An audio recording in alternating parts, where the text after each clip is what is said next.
রূপকথা তুই তো আমারই জীবনের চেয়ে আরো দামি। আসসালামু আলাইকুম, আল্লাহর রহমতে সবাই ভালো আছেন। আমি যদিও খুব একটা বেশি ভালো নাই, তারপরও আলহামদুলিল্লাহ বাচ্চাটা অনেক অসুস্থ।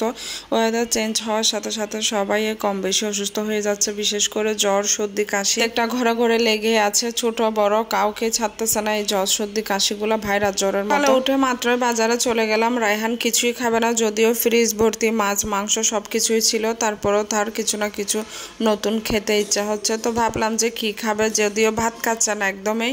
যা যা আমি নেওয়ার দরকার নিয়ে নিছি, এবং একটু করেও যদি ভাত খাই সেজন্য হচ্ছে তার জন্য লইট্টা মাছটা নিয়ে নিছি। আর বাসায় ডিম ছিল না, ডিম নিয়ে আসছি। এদিকে ঝালমুড়ি মেখে দিছি একদম জাল জাল করে, মুখে কোনো রুচি নেই। তার অনেক জ্বর ছিল, জ্বরের কারণে। আর সর্দি থাকলে তো এমনিতেই কারো রুচি থাকে না। অসুস্থ মানে মায়ে একদম অসুস্থ হয়ে যাওয়া। আমার কোনো কাজে কোনো কিছু আগাচ্ছে না।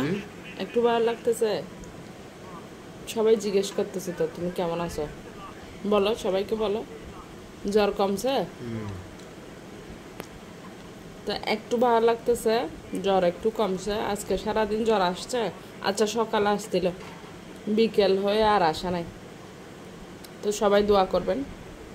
যাওয়ার সময় বলে রাখছে যেন ঝাল নাস্তা নিয়ে আসি তার জন্য, যদিও আমি চেষ্টা করি হোমমেড বানানোগুলো খাওয়ানোর জন্য। বাজারের বাইরে যে খাবারগুলো ওগুলো আসলে খুব একটা ভালো না, তারপরও তার মুখের একদম কোনো কিছু খেতে যাচ্ছে না। একটু নিয়ে আসি, এটা দিয়ে দিছি, এখন একটু করে খেয়েছে। যদিও এতদিন একদম কিছু খাই নাই, 3 দিন ধরে সে একদম অনাহারে আছিল বললেই চলে। শুধু ওষুধগুলো খাওয়ানোর জন্য কোনো একটা বিস্কিট বা কোনো একটা কিছু খাওয়াইয়ে তারপরে ওষুধগুলা চালাইছি। রে মা মায়ের কষ্ট কখনোই বুঝলো না। সন্তানের জন্য এত কষ্ট করে, এত কিছু, এত লালন পালন, 10 মাস 10 দিন পেটে রাখা, তারপর থেকে কথা বলানো, হাঁটানো, সব কিছু ধরে ধরে শেখানো। সেই সন্তানের হাতে যখন মায়ের মৃত্যু হয়, ঘটনাটা কেমন হয়ে যায় ঠিক না? ঘাস বাতাস সব কিছু ভারী হয়ে উঠেছে। কালকের নিউজটা আসলেই তো কেমন জানি মর্মাহত হয়ে গেছি আমরা মারা, অনেক ভয়ে আতঙ্কিত।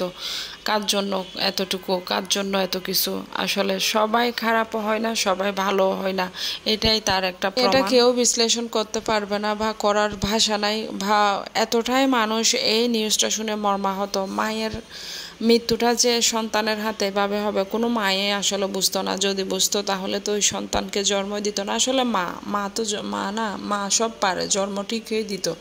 ওই সন্তানের হাতে মৃত্যু হবে জানলো আমার মনে হয় সন্তান জন্ম দিত, কারণ মা তো মায়ের সাথে। এই জন্যই মনে হয় আল্লাহ তাআলা আর কারো তুলনা করে নাই। আল্লাহ তাআলা সব সন্তানদেরকে হেদায়েত দান করুক, তাদেরকে বোঝার তৌফিক দান করুক যে মা তো মায়ে, সেই যে মায়ের পেট থেকে বের হয়েছে, যে মা তাকে দ্বিতীয় সৃষ্টি করেছে, পৃথিবীতে এনেছে, সেই মায়ের মর্যাদা যেন তারা রাখতে পারে। আসলে শিক্ষিত হলেই যে সব কিছু হয়, বা ইসলামিক শিক্ষা হোক, সেটা আপনি যে কোনো শিক্ষা হোক, তাও কিন্তু আসলে সঠিক না, সেটা প্রমাণ করে দিল ছেলেটা। কারণ এই ছেলেটা না কোনো শিক্ষায় কমতি ছিল না, সব শিক্ষাই তার মাঝে ছিল। অথচ দেখেন সেই ছেলেটাই আজকে তার মাকে দুনিয়া থেকে বিদায় করে দিল।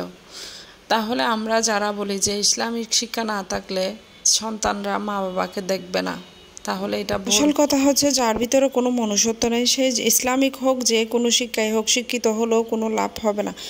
যাই হোক, আল্লাহ তাআলা ওই মাকে বেহেশত নসিব করুক, আর কোনো মায়ের এরকম যেন খবর আমরা শুনতে না পাই, সেই দোয়াই রাখি। তো সবাই আসলে কি বলবো, সাবধানেই থাকবেন, এবং সন্তান কোথায় যাচ্ছে, কি করতেছে, কার সাথে মিশতেছে, অবশ্যই খেয়াল রাখা প্রতিটা মায়ের জরুরি।